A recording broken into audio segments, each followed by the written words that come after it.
మీ ఎలాంటి వ్యాపార ప్రకటనలకైనా వెంటనే మా ఛానల్ సంప్రదించండి. అందరికి నమస్కారం, నేను శిరీష. ప్రస్తుతం మనతో పాటు ఉన్నారు ప్రముఖ ఆధ్యాత్మికవేత్త, జ్యోతిష పండితులు, వేదిక్ ఆస్ట్రాలజర్ అవినాష్ దాస్ గారు. గురుగారితో మాట్లాడతాం. నమస్కారం గురుగారు. నమస్కారం అండి. ఓం నమ శివాయ, ఓం నమో వెంకటేశాయ. గురుగారు, విశేషంగా ఏప్రిల్ మాసంలో తులా రాశి వారికి ఎలా ఉండబోతుందంటారు? ఎలాంటి జాగ్రత్త తీసుకోవచ్చు అంటారు? గ్రహ గోచరం ఎలా ఉంటుందంటారు ఈ మాసంలో వీరికి? గ్రహగోచారం చాలా గొప్పగా ఉంది తులారాశి వాళ్ళకి. 5వ ఇంట్లో కుజుడు, వెరీ గుడ్, చాలా బాగుంది. మనిషికి జీవితంలో కావాల్సింది హోప్.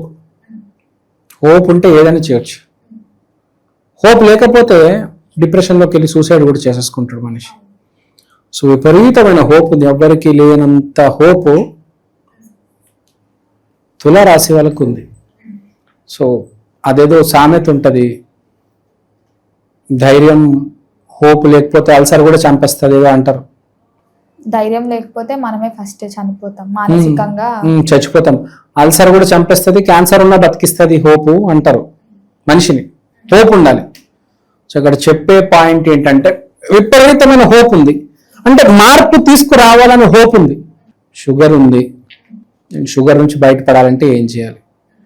అన్నం తినడం మానేయాలి, ప్రోటీన్స్ తినాలి, బియ్యం తగ్గించేయాలి, స్వీట్లు తగ్గించేయాలి, పాలు పెరుగు అని తగ్గించేయాలి, అవసరం ఉన్నవి గింజలు మూలికలు ఇలాంటివి తినాలి అని ఒక్క హోప్ ఉంటే అన్నీ వస్తాయి. ఈ ఆలోచనలు వచ్చి అప్పుడు మనిషి మెల్లిగా మారి బయటపడతాడు కదా. ముందు హోప్ ఉండాలి. అరే నేను బయట పడగలను, అరే నాకు ఆ అవకాశం ఉంది, నేను అవకాశాన్ని తెచ్చుకోగలను అని ఎప్పుడైతే మనిషి ఫిక్స్ అవుతాడో, హోప్ ఉంటేనే కదా ఫిక్స్ అయ్యేది. హోప్ లేకపోతే ఎలా ఫిక్స్ అవుతాడు? డిప్రెషన్లోకి వెళ్ళిపోతాడు. మీరు చెప్పినట్టు మనం డిప్రెషన్లోకి వెళ్ళిపోతాం. సో హోప్ అనేది విపరీతంగా ఉంది.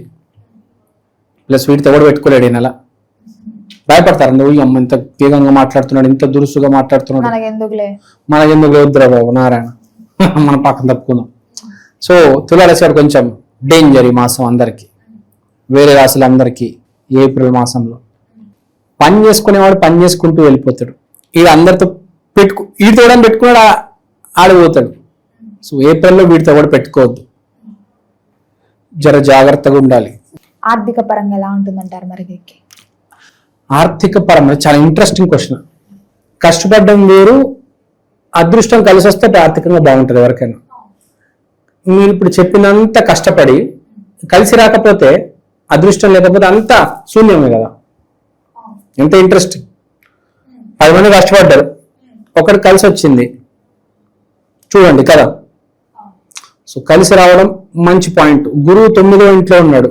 9వ ఇల్లు అంటే అదృష్టం, దాంట్లోనే గురువు ఉన్నాడు, బాగుంది. కానీ మీరు గురువుకి రెస్పెక్ట్ ఇవ్వాలి కదా. గురువు ఉన్నాడు 9వ ఇంటి అదృష్ట స్థానంలో, కానీ గురువు బాగుండాలి కదా. గురువు రెడీగా ఉన్నాడు అదృష్టం ఇవ్వడానికి, కానీ మీరు గురువుని బాగా చూసుకోవాలి కదా.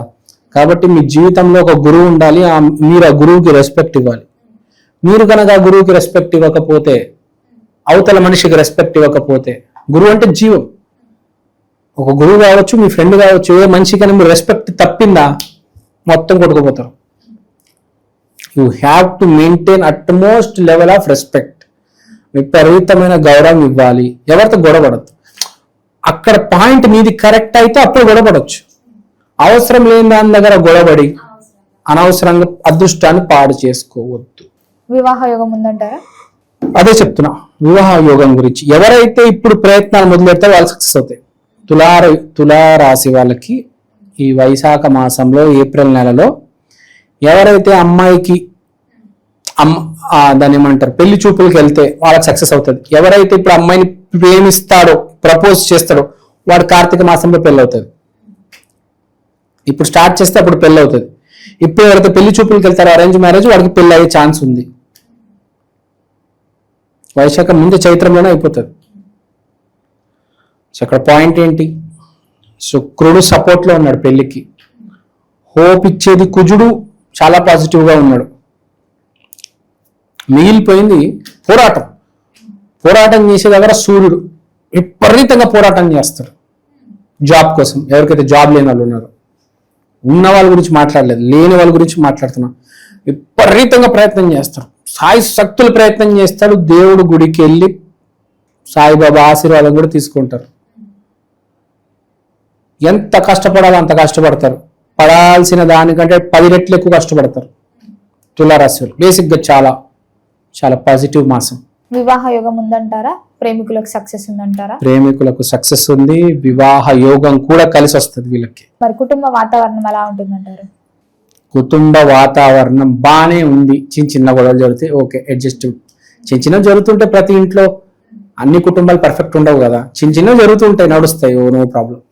గురుగారు, విశేషంగా మరి ఈ మాసంలో వీరికి స్నేహితుల పట్ల ఎలాంటి సహాయం అందుతుందంటారా? స్నేహితుల పట్ల సహాయం అందుతుంది, కానీ వీడు స్నేహితుల గురించి వాడిని మంచిగా చూసుకోవాలి, వాడికి మంచిగా చేయాలి. బేసిక్గా వాడిని అవతలాన్ని మంచివాడు అనుకొని వాడికి మనం ఎప్పుడో సహాయం చేస్తుంటే అవన్నీ ఇప్పుడు వస్తాయి. ఇప్పుడు సడన్ గా అన్ని జరగవండి, జరగవు, మెల్లిమెల్లిగా జరగవు. ఎప్పుడో చేసినా మనకి ఇప్పుడు జరుగుతూ ఉంటాయి. అంటే ఒక 5 ఏళ్ల ముందు చేసిన మిత్రుడికి సాయం మనకి ఇప్పుడు వేరే రూపంలో సాయం వచ్చి దానివల్ల మనకు జాబ్ రావడం ఏదో జరుగుతుంది. మీరు ఇప్పటికిప్పుడు ఏది అవ్వదు కదా.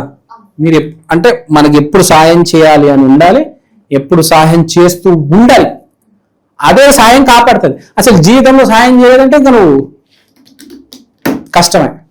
సడన్ గా నాకు ఈ పని అవ్వాలంటే అవుతుందా? అవ్వదు. నరేంద్ర మోడీకి కూడా అమిత్ షా సహాయం అవసరం, రాముడికి కూడా ఆంజనేయ స్వామి సహాయం కావాలి. మరి రాముడు అతను ఆయన ఆంజనేయ స్వామి సహాయం తీసుకున్నాడా లేదా? అవసరం పడిందా లేదా? ప్రతి మనిషికి పడుతుంది.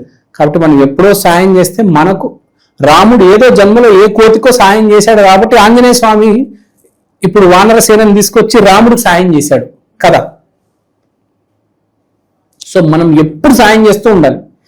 కోతి, చీమ, కప్ప, ఏనుగు, ఆవు సంబంధం లేదు, సాయం చేస్తూ ఉండాలంతే. మనిషి చేస్తూ ఉంటే కరెక్ట్ మనకు ఒకరోజు ఇబ్బంది వస్తుంది, ప్రతి మనిషికి ఇబ్బంది వస్తుంది, అప్పుడు మనల్ని వాళ్ళు కాపాడతారు. అది గుర్తుపెట్టుకోవాలి. రాముడు స్టోరీ కూడా అదే, ఏదో జన్మలో చేసిన సాయం ఇంకో జన్మలో వచ్చి హెల్ప్ అయింది, అది గుర్తుపెట్టుకోవాలి. మరి ఈ తులారాశి వారు ఈ మాసంలో దేని పట్ల జాగ్రత్తగా ఉండాలంటారు? తులారాశి వాళ్ళు తండ్రి కొడుకు మధ్యలో గొడవలు జరుగుతాయి చూడండి, ఆ గొడవలు లేకుండా జాగ్రత్త ఉంటే పడితే చాలు. అంటే పెంచకుండా దాన్ని అక్కడక్కడ ఆపండి. ఆ తండ్రి కొడుకులు తెగ కొట్టుకుంటారు. ఇప్పుడు వైశాఖ మాసంలో పిచ్చిగా కొట్టుకునేది ఎవరంటే తండ్రి కొడుకులు, లేకపోతే పనవాడు యజమాని. ఈ గొడవలు బాగా జరుగుతాయి. ఎందుకని అంటారు? ఎందుకంటే సూర్య శుక్రుడు కలయిక ఉంది మనకు ఈసారి ఈ నెల, కాబట్టి ఈ థీమ్ ప్లే అవుతుంది. గురుగారు, ఎవరైనా ఈ మాసంలో పెట్టుబడులు పెట్టాలన్నా వ్యాపారాలు చేయాలన్నా చేయొచ్చు అంటారా? అదే మంచి ఇంట్రెస్టింగ్ పాయింట్ చెప్దాం అనుకుంటున్నాను. ఈ మాసం ఇంపార్టెంట్ ఏంటంటే పెద్ద చిన్నకి గొడవ అవుతుంది, బాగా చిన్నోడికి బాగా పెద్దోడికి గౌరవం అవుతుంది, బాగా అహంకారం ఉన్నోడికి బాగా మంచోడికి గౌరవం అవుతుంది. సో చిన్న పెద్ద తేడా లేకుండా వ్యాపారం చేయాలి. వ్యాపారం చేస్తే షాప్లో పెడితే పనుల్ని పెట్టుకున్నా వాడికి గౌరవం ఇచ్చేవాడికి టైంకి శాలరీ ఇస్తే వ్యాపారం బాగా నడుస్తుంది. సూర్య శని కలయిక ఉంది నెల మాసం కాబట్టి పెద్ద చిన్న తేడా లేకుండా ఈక్వల్ గా ఉండాలి. రావణాసుడికి విపరీతమైన అహంకారం, రాముడికి అసలు అహంకారమే లేదు. ఏమైంది మనకు తెలుసు. సో చూసుకొని పెట్టుకోవాలి, జాగ్రత్తగా ఉండాలి ఈ నెల. మరి ఈ మాసంలో విశేషంగా 17వ తారీఖు అమావాస్య వస్తుంది కదా, ఎలాంటి పరిహారాలు చేసుకోవచ్చు అంటారు? ఎలాంటి దాన ధర్మాలు చేసి వస్తే వీళ్ళకి కలిసి వస్తుంది అంటారు జీవితం పట్ల? బేసిక్గా తులారాశి వాళ్ళు సూర్య శని నవగ్రహాల గుడికి వెళ్ళి సూర్య శని ఆరాధన చేసుకుంటే మంచిది, చేసుకుంటే కలిసి వస్తుంది. బేసిక్గా ఈ తులారాశి కొంచెం ఇది చేసుకోవాలి, సూర్య శని ఆరాధన చేసుకోవాలి. గురుగారు, మొత్తం మీద ఈ మాసంలో తులారాశి వారికి ఎలా ఉంది, ఎలాంటి జాగ్రత్తలు తీసుకోవాలో తెలియజేసినందుకు ధన్యవాదాలు. ధన్యవాదాలు.